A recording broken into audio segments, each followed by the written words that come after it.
Today is the third and final session of the series of workshops on starting a processing facility and what the things that you need to know. And today we're focusing on funding. We covered the last 2 weeks. I forgot to correct the spelling on that. That's going to drive me crazy. Put the last 2 weeks on just an overview and also on regulations. So today we're talking specifically about funding and a little high level of what you need to know. And that is supposed to say, no, that was not an intentional cow reference on my table of contents there. And talk a little bit about startup costs, because obviously when you're looking at your funding options, you need to kind of have an idea of what that's going to cost and what some of those options are. And then we're going to leave you with some contact information. Just want to reiterate, as Cindy said, this is being brought to you by the Southwest region of the SBDCs of Virginia. And I'm Penny Luckcraft, founder of Chappelle Business Strategies. I am a passionate entrepreneur, and I have experience in startups, an insatiable learner, and learning about the meat processing industry is not something I ever thought I would be delving into, but it has been fascinating and certainly relevant to the region that we live in. So I've been very happy to be involved in this project. With us today is Stephen Verson from VDAX, the Virginia Office of Agriculture, Forestry Development. He's manager there, and he's going to be lending his expertise and answering your questions today because he knows a lot more than I do. So we'll be bringing him on shortly to answer your questions. Just a couple of overview facts that you need to know that even if you believe you have a strong case for a processing facility in the area in which you live or are looking to start up a facility, just understand that the process is rather lengthy and it can be challenging. So just be prepared for that right up front. Another fact I want to throw out there, just to kind of clear the air in this, because this sometimes is a little confusing for people, that yes, there are grant monies available for new businesses looking to start up in Virginia. But the first step that you really need to look at is obtaining funding from traditional lenders. And it's also best if you have some of your own money, can put some skin into the game for yourself. But again, we'll let Stephen expound on that momentarily. Let's talk about the startup costs. Some of the variables that you have to take into account: is this going to be a stationary facility, a brick and mortar plant? Are you thinking about a mobile processing unit? We touched on this a little bit last week, that there is not a lot of track record on this, or maybe actually it was the week before, I apologize. Tony Banks spoke on some ins and outs of if you're thinking about doing a mobile unit. The types of products and services you're looking to offer will also, of course, impact what your startup costs are. It's going to impact the size of your facility if you are looking at an actual plant, and it impacts your production size. All of that then, of course, impacts the startup cost that you'll need. This is just kind of a high-level overview. It took from, I think we mentioned this last week or the week before, that the Niche Meat Producers Association Alliance Network has some valuable information out there, and I took this from their website. Kind of gives you an idea of what you're looking to, how big is the facility going to be, depending on how much product you're able to bring in to process. And that depends on the farmers in your area, how many producers are willing to commit, and so forth. There's an interesting fact on these is how many employees you will need. And that is a fact that you will factor into the monies that you may be able to qualify for as far as a grant and so forth. So just wanted to call this out. I'm not going to go through it point by point, but just to know that this is a resource that is out there on that website. Also from that website, this gives you a very rough idea of what it would cost if you're looking at processing beef only That's different than if you're looking at processing also sheep and goats, perhaps. It varies a little bit because obviously you need more equipment for a multi-species plant. Mobile slaughter unit cost, upfront cost is a lot less, but of course your output is a lot less with a mobile unit as well, as we talked about. Talk for a minute about business plan, and I believe, Stephen, you mentioned you want to talk a little bit more about this. I mention this on every session because it is so critical in every phase. This is one of the first things you want to be working on as you're looking at getting into starting a meat processing facility. It's not only important for you in order to have a good, strong business right out of the gate, but even before that point, any lender and any one who is looking at helping you with grant monies is going to be looking for a very strong business plan. Stephen, I'll let you expound on that in a moment. Just highlighting this, the funding options, I mentioned private investors, traditional lenders, banks, and grant funds. Again, the grant funding is not intended to cover all of your upfront costs. That's just not what they're there for. They're there to help you, and they're often looking to match the monies that you've already been able to secure or any promissory notes that you have, but they're not going to fund the entire enterprise right up front. Just to shout out some of the traditional lenders, Farm Credit of the Virginias, of course, and some other banks in the area who are familiar with agricultural endeavors and are friendly to supporting agricultural type of businesses. Some resources as far as who can you turn to find out what funds are available at any given time. Of course, your SBDC organizations can certainly help point you in the direction. VDAX, of course, is very much involved in the meat processing business in Virginia, so they are a good resource, as is Virginia Fairs, where Tony Banks is. The USDA website and the Niche Meat Processor Assistance Network site also have some information for you about things you need to know and what might be available at any given time.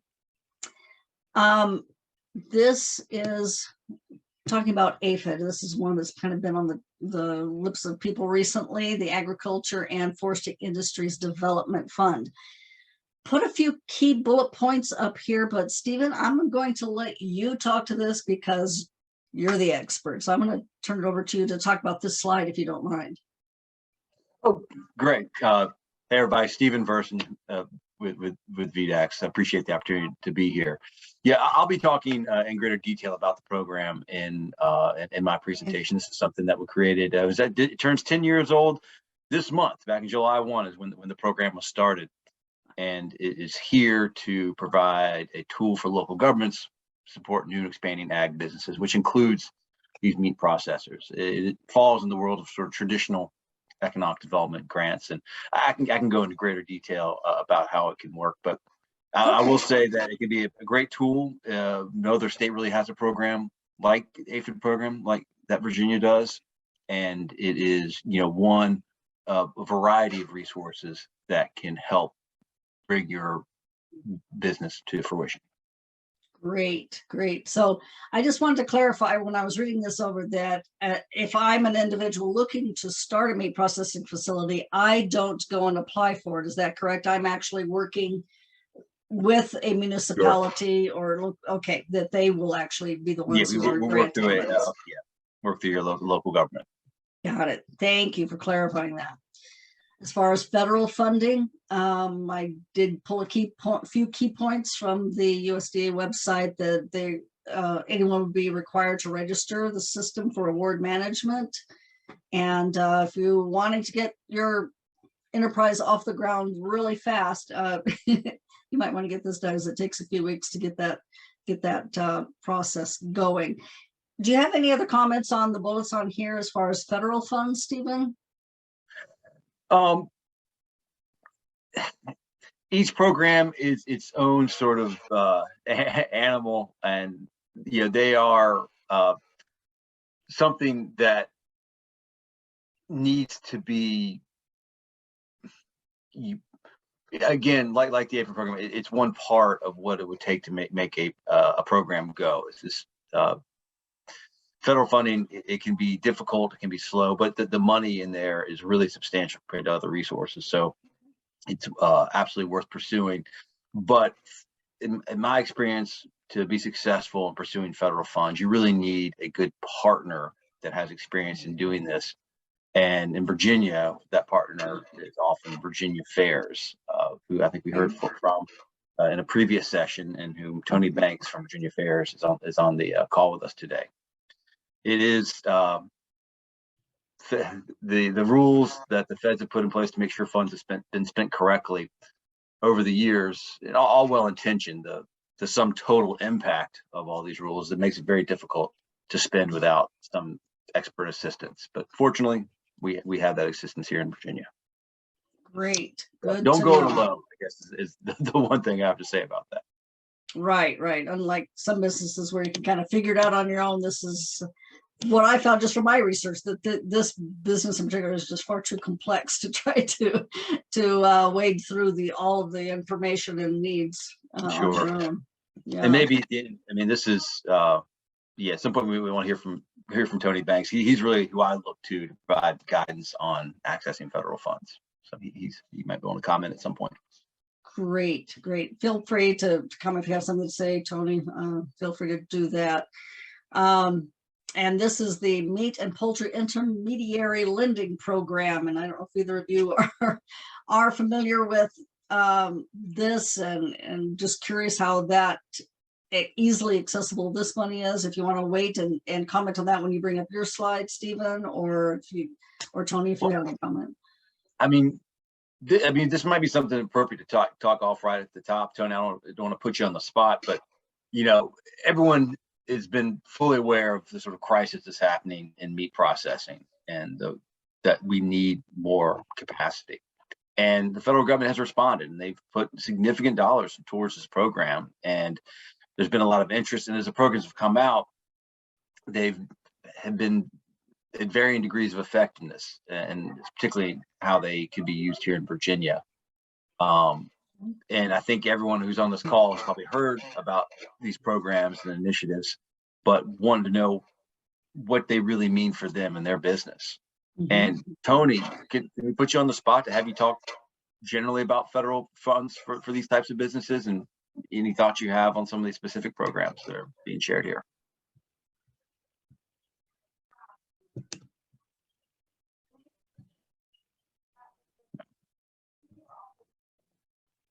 You may,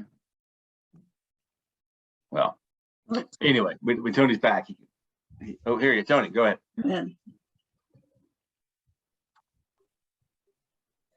Well, he may not be ready to speak.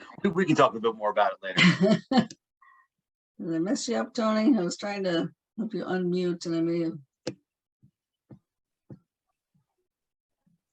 inadvertently messed you up. Okay, we'll keep going. We'll okay. Tony. All right.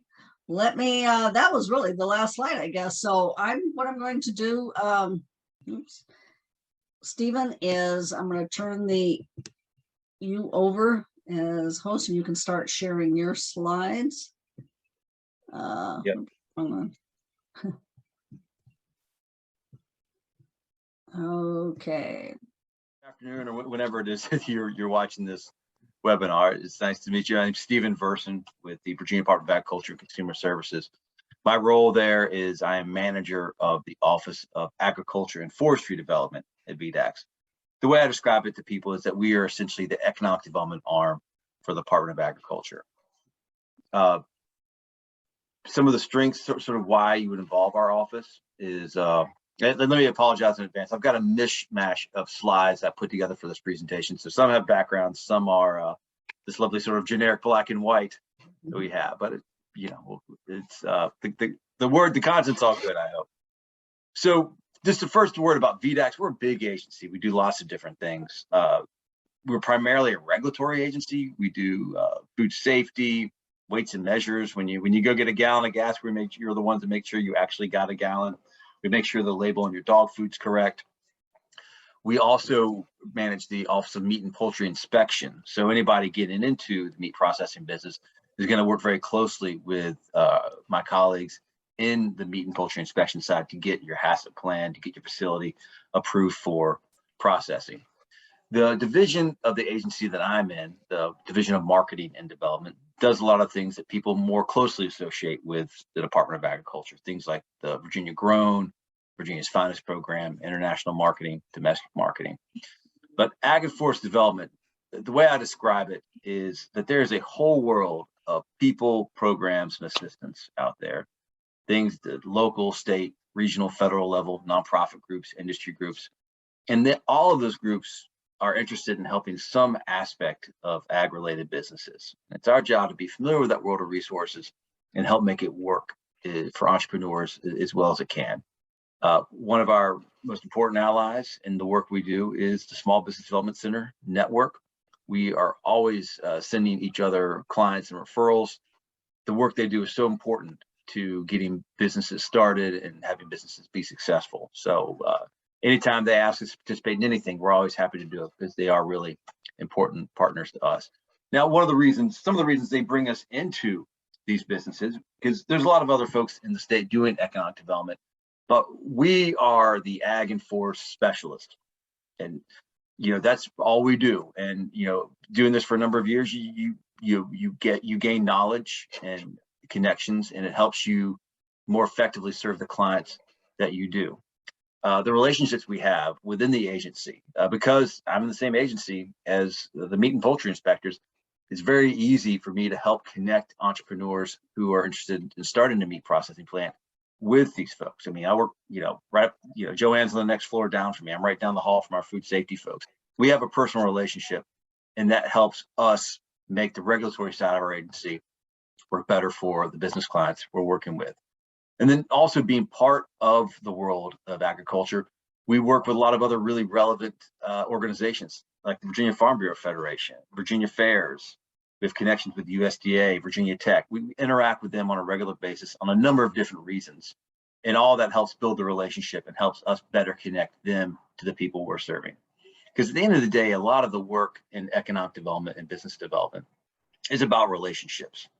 And having this specialization, having us here in this one spot, helps us build the relationships that helps us serve our clients better. And our clients are anybody that's trying to do something with food, forestry, and agriculture. And one of the key target areas for us is those trying to increase or expand meat processing capacity in the state. It is a significant need. We are all aware of it. We're all working on it. And I'd just like to start this presentation by thanking anyone who is tuning into this, who has the interest and the wherewithal to find these webinars, to listen to them, and to learn more about the resources and help that's available to help them undertake this very important work of bringing additional meat processing capacity to the state. Virginia agriculture, for red meat in particular, we are not a big commodity state. A lot of our producers are smaller. A lot of them rely on direct sales, and having meat processing capacity that can do that work for them is absolutely essential to making livestock agriculture in Virginia really successful, helping our farmers be successful in the long run. So I appreciate everything you're doing. One of the other reasons we get a lot of calls now is because of this APHID fund. This is a program that we administer here at VDAX. We'll talk a bit more about that later. So that's the overview of OAFD, who we are, what we're doing here. So yeah, as I said, my job is to help make this world of resources help for individual businesses. And in my experience, I think you can put a lot of the resources that are out there into 5 big buckets. The first one, and I think the most important, and I think my friends, our hosts at the SBDC would agree, is helping people develop business plans. We're really good at that. The SBDC network has competent professionals who really know what they're doing. This is all they do.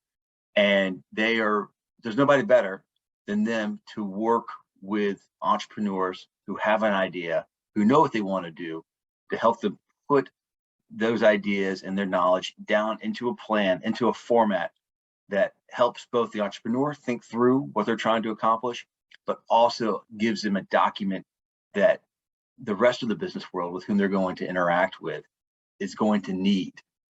Bankers need a business plan. That's the document they're used to looking at to make their funding decisions. Grantors want to see a business plan to make sure the company has thought through this, to understand how they're going to be successful. That business plan is such an important document, and the SBDCs are good at doing that. The SBDCs are not going to know, they're not going to be the details experts on the specific industry itself. That's the job of the entrepreneur. They're going to have, they're going to know the right questions to ask, but the entrepreneurs are going to know the business. They're going to know the costs. They're going to know the customers. And the business plan process allows them to take that knowledge, put it into a format that's really useful.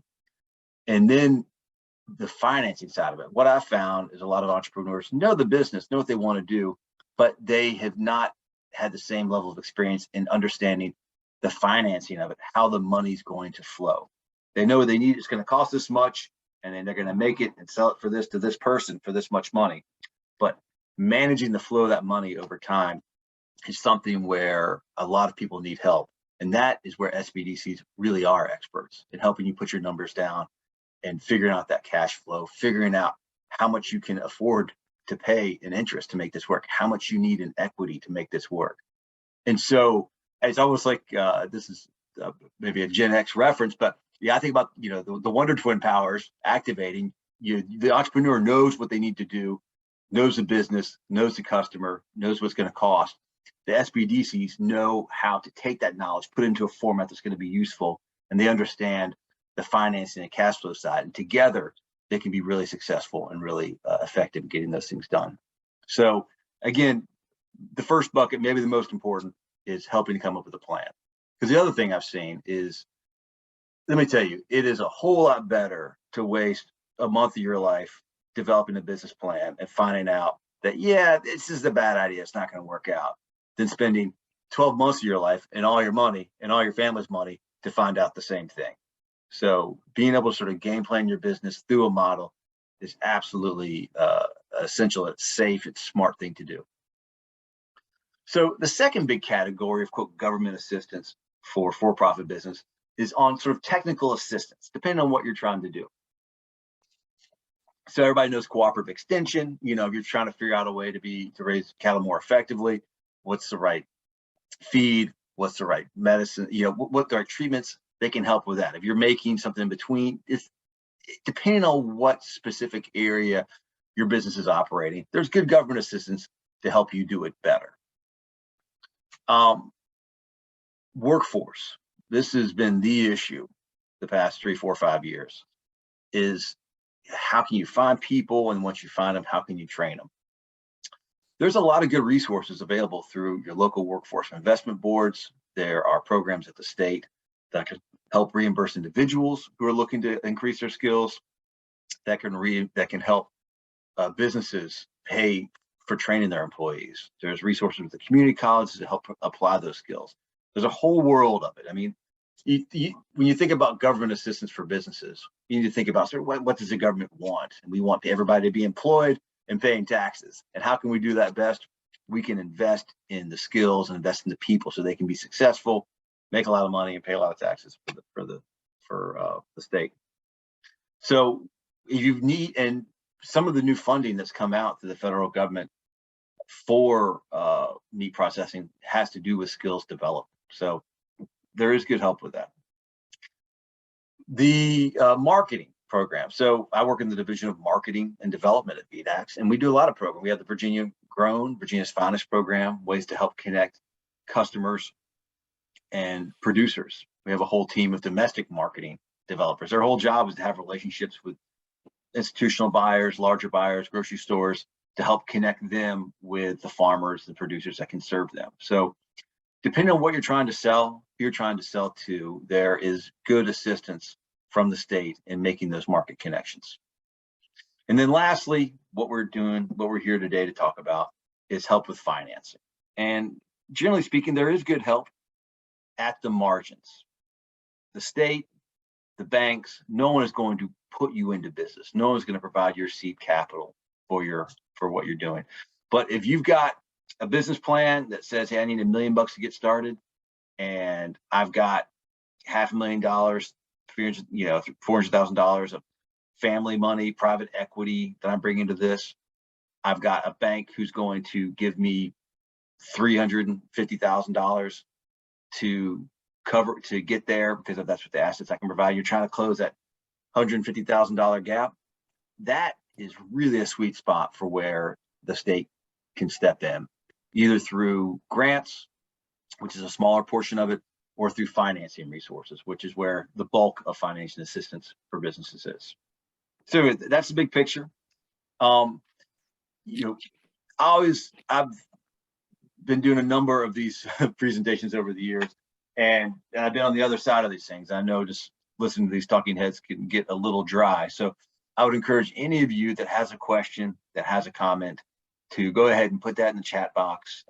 Penny, I think, is going to keep an eye on that for me. And let's have this be as much as a conversation as possible. I'm going to tell you what I think might be important, but only you know what's important to you to know. So if you got a specific question, throw it out there. I'll do my best to answer it. And there may be some other people on the phone who can try to answer this too. So let me talk a little bit more about the business plan. I think I waxed as poetically as I could about them earlier. It is, no matter what you're taking on, you really need to understand who, the first question you need to ask with any business is, what problem am I solving for what customer? All businesses are in the business of solving a customer's problems. What's the value add? Why are people going to give me money? What am I doing that no one else is doing? And really think about that problem and sort of work backwards for how you're going to get there. In this case, it's meat processing. People need more meat processing. But you really need to think about who. Is it going to be cattle producers only? Is there a niche you've identified for small ruminants? Hey, that maybe I just really want to target this. And poultry. It really depends. The more clearly you can define the customer you're trying to serve, the better your business plan will be, the more effective it will be. The more specific, the better results. So developing a business plan is absolutely key. As I said earlier, there's a lot of good resources out there to do it. There's things like the Virginia Business One Stop, which has a bunch of good sort of starting spots for getting into the business. There is SBDC. This may be an outdated link, but if you're here, you can probably find the SBDC that's serving you. Again, reach out to those people. They are going to be one of your best allies. Stephen? Yes. Yeah, I do have a question from someone here. Says they've been trying to find a way to start an inspected poultry processing plant catering to the smaller farms. They've only found one such plant in the state, and startup capital is definitely a big issue for them, as well as zoning in the land. Sure. Can you address specifically the funding part of that? Well, for poultry is really interesting. There is the poultry exemption. And I'm hoping Tony's on the call here so he can correct me. I think you can process up to 50,000 chickens a year at home without inspection. And as long as you are,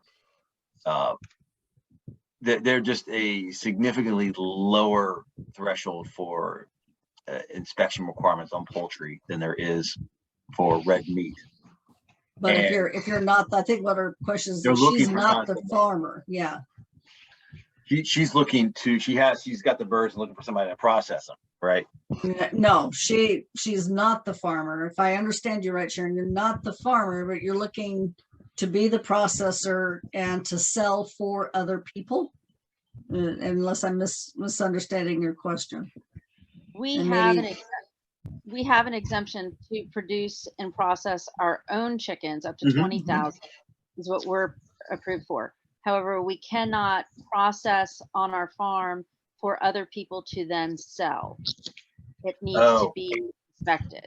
So we can't find anybody within there's only one place within our state that does does inspected chickens. And so that's what we're trying to do, is fill that need.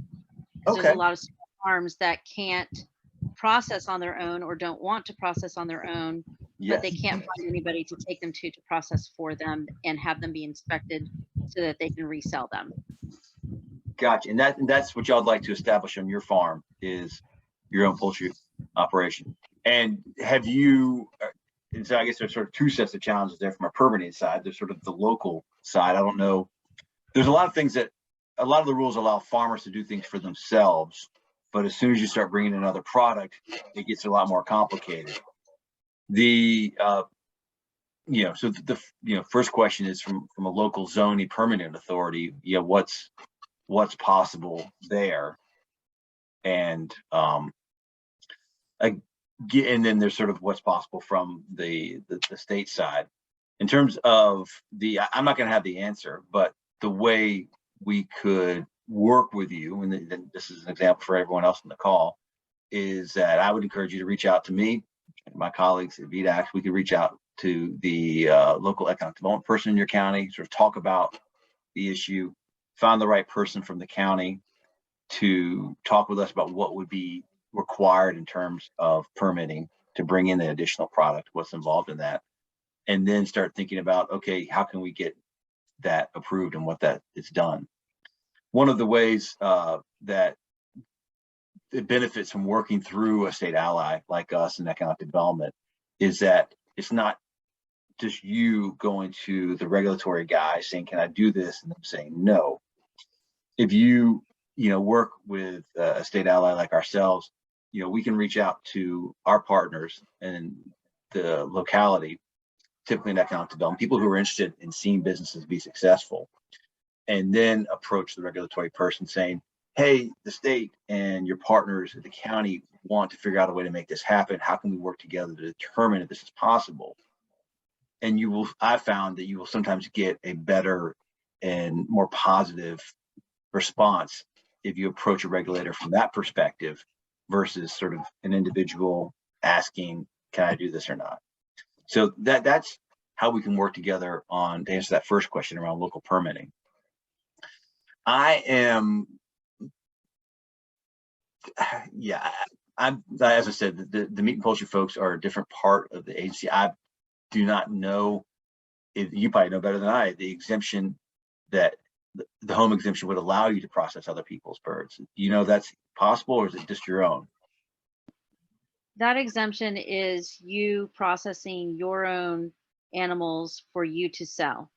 So Okay. in order to process other people's birds for them to sell, they have to be inspected, either USDA or state inspected. Tony, did you have some thoughts on some information on that? See, you're muted. Yes, I was going to concur.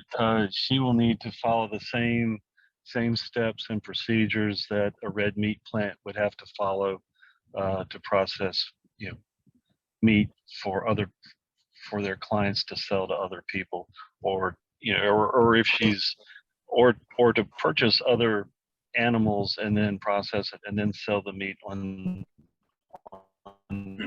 your own behalf. So yeah, it's going to have to be treated just like any red meat. Once you bring some nuances, so it's probably good to talk with somebody directly at the Office of Meat and Poultry Services to see if there's any type of way that you can thread the needle. But more than likely, what you're going to need to do is go full bore with an inspected facility, and that's what you're looking at. Gotcha. So one of the reasons I like doing these webinars is to have opportunities to meet folks like yourself who I think we could be able to assist. Our job here is both to help people access different funding resources that are out there, but also to be sort of a government Sherpa to work with you through the regulatory process. So let's connect after this, and we'll reach out to Joanne Connell with Eat Poultry and find out what really is required, and then we'll sort of take next steps from there about what makes sense. Is it possible to do something on the farm? What would that require from the local level? Still of interest to you, etc. So, Stephen, we also have a question from Adam. Can you utilize another slaughter facility's business plan to set up your own facility? Their plan, sure, absolutely. Now, the HACCP plan that's the sort of primary inspection plan. You need to have come up with your own. Now, you know, you can certainly use someone else's as a guide, but you can't just take that HACCP plan and apply it to your own. But yeah, we've, you know, some of the resources that I'm sure you'll be sharing through this is a terrific resource that Virginia Affairs put out. I'm sure Tony already talked about it. You know, the study on red meat processing, the sort of generic feasibility study, business plan, that the hope is that people will use these existing plans to start their own facility. So yes to the plan, no to the HACCP regulatory side. And can I just, to expound on that thought, Stephen, if I'm utilizing a business plan from a facility in another part of Virginia, do I need to customize that as far as the feasibility and so forth, adapt it to my county, my municipality that I'm working with, and my customer base in the Southwest region here? Absolutely, absolutely. Okay. It needs to have, you know, the more accurate you can make it to your location situation, the more effective it's going to be as a tool for you. So, yes. Good. Thanks for the questions. You can feel free to keep putting questions in the chat box. I just want to mention, Stephen, we are at the 20-minute mark. So I can go fast too. We'll be good. I'll let you. So we talk about business planning resources. They're great. Virginia Affairs does a lot of work helping people with business plans, feasibility studies. They're a terrific resource. Please consider working with them. Okay, let me tell you about the AFID program. This is, again, a program that's been here 10 years, sort of the reason we get invited to a lot of these calls. This program was created because there's an understanding that agriculture is the Commonwealth's largest industry, but there had never been an economic development incentive tool targeting agriculture. So we sought to address that with the AFID program. At the end of the day, it is a tool for local governments to support new and expanding ag businesses. There's actually 3 programs that pull from the fund. The one most people are familiar with is called the AFID Facility Grants. This is your traditional economic development grant program. This is one, if you like look in the paper and you see the governor standing there with a giant check handed to some guy with a big smile on his face, that's this program. The idea is that it will, the state in partnership with the county or city is going to provide money to a company to incentivize them to move forward with the project, whether that be a new project or an expansion of the existing one. We have a planning grant program, and then we have a new infrastructure grant program. Because we're short on time, let me just cut right to descriptions of them. The AFID Facility Grant. This is the program we created to help these local governments support these ag businesses. What had happened is a lot of agricultural enterprises weren't eligible for most state economic development incentives. Those grants required projects to be of a certain minimum size, a certain number of jobs they had to create, pay a certain wage level, and they had to be competitive between states, which for smaller ag projects, which are place-based, it never worked out for them. So we got rid of all that. And the only 2 eligibility criteria for this program is, are you a company that adds value to Virginia grown products or to agricultural products, and do at least 30% of them come from Virginia? So any meat processing plant for this is going to be eligible for the program. Here is an example. Yeah, we worked a few years ago with a sawmill that needed to relocate and expand. The company committed to creating almost $9 million of new investment, 12 jobs. They're going to buy a bunch more Virginia grown trees, and we gave them a grant. You see the governor there with the big check, and it to him. One we did for a meat processor. I think everybody knows Seven Hills and Lynchburg. That's our largest independent red meat processor. When he opened that facility, Ryan Ford opened that facility, we worked with him and the city of Lynchburg to award him a $250,000 grant from the program to help him get that facility up and running. So this is a traditional economic development grant. The idea behind it is that the state and local government are going to give you money to move forward with the project. And the reason we're doing that is, 1, we want to see businesses be successful, but 2, we want taxes back. So we want taxes from the income taxes, and the local government wants new taxes from the machinery and tools and the building you just put up. And that deal structure is what underlines pretty much all economic development incentive grants. You know, the idea is that we're going to give you some money because we know we're going to get money back from you over time as your business grows and succeeds. That also impacts the amount of the size of the grant. Generally speaking, economic development grants are going to be, the amount of money you're going to get is going to be a function of the size of the jobs and investment you're making. Think anywhere from $5,000 to $10,000 per job, you know, something like that. It's good money, it's helpful, but it's seldom more than 5–10% of your total project cost, which is great. Don't get me wrong, free money is great, but 5 and 10% of additional equity is not going to pull off a whole project for you. But like I said, it's funding that can help at the margins. Here's just a side of different projects we've done through the 10 years of the program, different types of sectors. Okay, that's the APHID facility grant. Again, for all these APHID grants, you're going to want to work with your local government to access. Planning grants, these are money to help cover soft costs. Anything that's going to help agroforestry. The program, some of the grants that we have funded through this have included meat processing facilities and then a whole bunch of other ideas. So this program is here. If you've got a good idea to do something to help agroforestry in your community, you think you can get the county on board to put some matching funds up, we can help fund it. And then the newest program is what we call the APHID infrastructure program. Now these are smaller grants, $25,000, although it's going to go up to $50,000 for this next round. And this program was to support local governments in supporting local food and farming infrastructure. Again, you work with your county or your city, they have to put up local matching funds. We award grants twice a year. And here's an example of some of the projects we supported. You know, there were T&E Meats in Harrisonburg. They needed a new patty maker and a new chiller. We were able, the city and VDAX came together to provide some funding to help pay for that. There is this most recent round, there's going to be a new abattoir in Orange County. We gave some grant funds to them to help expand their cooler space. These grants are a good resource for existing meat processors that are looking to expand, typically.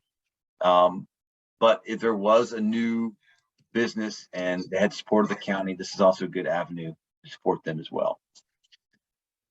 Bottom line for the APHID program in general is that there's good funding out there. It can help the margins, but you need to be able to partner and work with your county government to do it.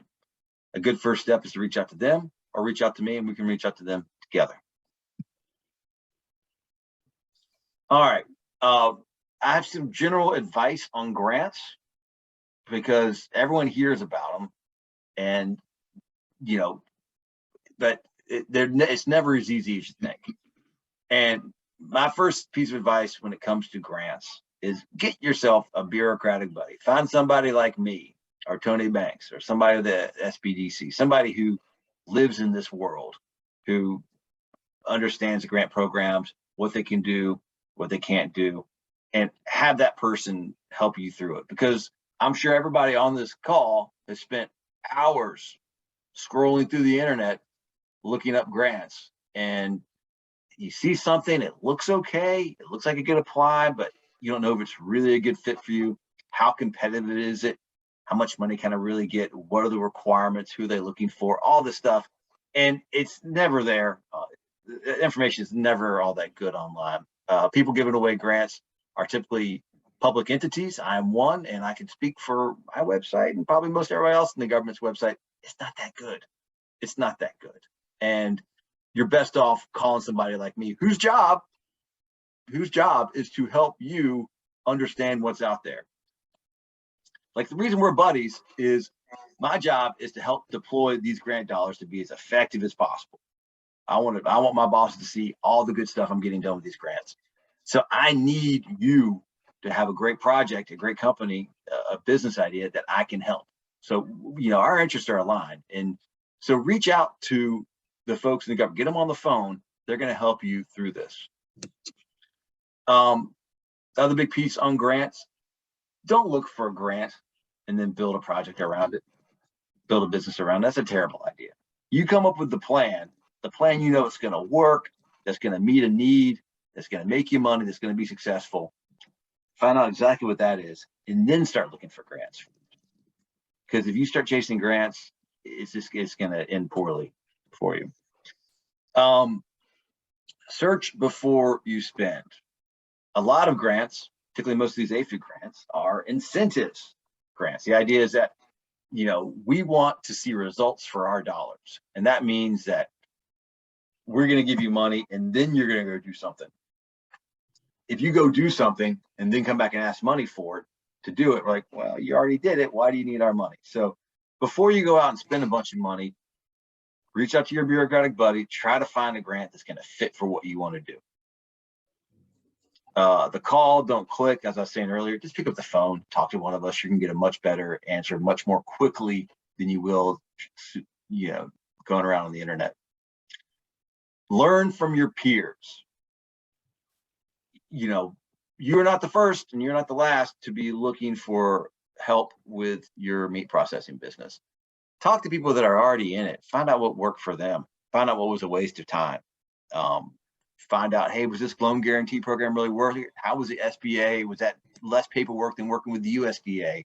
How was farm credit versus working with this private lender? All these different questions. Learn as much as you can from people that have already done it. We know a little bit about the business. The people who really know the business are the people that are in the business. Talk to them, learn from them. If you've got a grant and you're trying to make it work better for you, bargain with a grantor. I mean, if you've got a grant or about to get one, we want you to be successful. And if you need things to change to be successful, most of us are pretty reasonable about it. You know, we want you to be successful. Memorialize good answers. This is advice on grants. This is advice on working with any government entities, particularly those who are regulatory entities or people you're trying to get permission from. If you have a conversation with somebody on the phone and they say that you can do what you want to do, send them an email memorializing that conversation. Make sure they respond. You know, get all the things you want to have happen down in writing, so you can, people, everybody has stories of, oh, they said I could do this on the phone, but then 3 months later they said no, you couldn't do it. You didn't have a permit. Just make sure you're documenting all these interactions. Last Stephen, little I'm sorry. You have one more bullet point, and I hate to cut you off. We're running out of time. I do have some questions in the chat box. For sure. And then anytime you get a grant, just plan for every grant. It's not free money. They're going to want something in exchange for it. Typically a report or some sort of metrics. Just make sure you know what that is at the beginning so you can start tracking that easily at the beginning and you don't have a big disaster at the end. Good advice. Okay. A couple of questions. One from Adam. What's the best place or method for locating a rendering facility? Where can they partner with the rendering plant? I mean, it's the one company, the New Valley Protein. It's okay. Yeah, that's one of those sort of natural monopolies. There's not a lot of options that I'm aware of. Okay. We've heard howls from everybody in the meat processing business. They can't find a home for their hides anymore just because. I don't know. That's a tough spot. That's a tough spot. There's not a really good answer for that. Okay. And the question that mentions, we've had this come up in the past, that someone is interested in setting up a halal kosher slaughter facility in Central Virginia. Initial investment around $700,000. They've identified their customers. They know the supply chain. What's the best office that you would advise to start contacting right now from the beginning? I think we're already working with him. He's in touch with us. Okay. We are probably for people wanting to start meat processors. We are probably my office is the best organization in state government to start that conversation with. Okay. We are going to pull in partners like Tony at Virginia Affairs and our folks at USDA, but that's the reason our office was set up. 25 years ago was to help people trying to do things in this industry. So come to us, please. Great. Thank you. And can I clarify something on that, Penny? Please do. Just to make sure. So like when they're working on it, they have questions, they can come to you directly. But if they're going to be applying for these grants and things, they will have to work through their locality. If So you're gonna- having everybody in the loop is a good idea. Is that a good way to say that, Stephen? Yes, you want to engage your local government as soon as you can in this. And I often tell people, work through your business people, your economic development folks, the folks that want to see stuff happen, whose job is to see good things happen and businesses grow, versus people's job, whose job is to make sure that nothing not approved happens. That makes sense. So you talk to the right person. You got a good relationship with your elected, board supervisor. It's always good to keep them in the loop too. Okay. And I have just a quick kind of financing question, or maybe just a personal thought from you. We're close to the North Carolina line, and North Carolina has put out some new grant programs based off of some American Rescue Plan Act funds. Yes. I know that some things may or may have not come through the pipeline over the past year or so. Do you know of any things that, and again, I agree with you, get your plan, then look for the grant.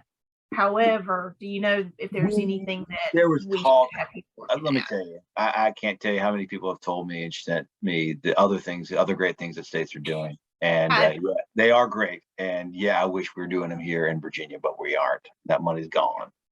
And it's just a big fat missed opportunity. I don't know other way to describe it. It's very disappointing that we did not do more with this, but they don't ask my opinion. Okay. So just keep looking at what's already there. And keep looking. Talk to me or Tony or your SBDC people. I mean, don't, let me tell you, you can get more done in a 20-minute conversation with somebody like me than you can 4 hours online looking around for stuff. And if you see something on that looks promising, call that person who, if you can find the contact with that program, look promising, call them, get them on the phone, or talk to one of us and we can try to tell you about it or make a connection. thank you, Stephen. We are right at the end. I just want to offer up, does anyone else have a last minute question before we let Stephen wrap this up? Penny, this is Tony. I don't have a question, but if folks want to, I guess, monitor the latest grant or loan financing information from USDA, they should go to usda.gov/me, and then they can monitor that on their own, or they can sign up for emails. Just make sure that for each agency on that website, whether it's Rural Development, Agricultural Marketing Service, or the National Institute for Food, make sure you sign up for each agency, because the website, if you sign up for information, it will only do it per service agency. It won't do it across the service agencies. Okay, good to know. Good to know. Any final thought? I'm going to take the reins back in just a moment, Stephen, to put up some contact information, but do you have a final thought? No, that's it. I think, again, we're so thankful of your interest in supporting this industry. You've got allies. We're pulling for you. We want you to be successful. Let us help you. Let us connect you with a network that can help you be successful. So reach out, ask for help. Let's give it to you. Great. Thank you. All right. We are still recording. Okay, good. Appreciate your help, Stephen. I appreciate everyone's input. I'm going to get this contact information put back up here so everyone can see it.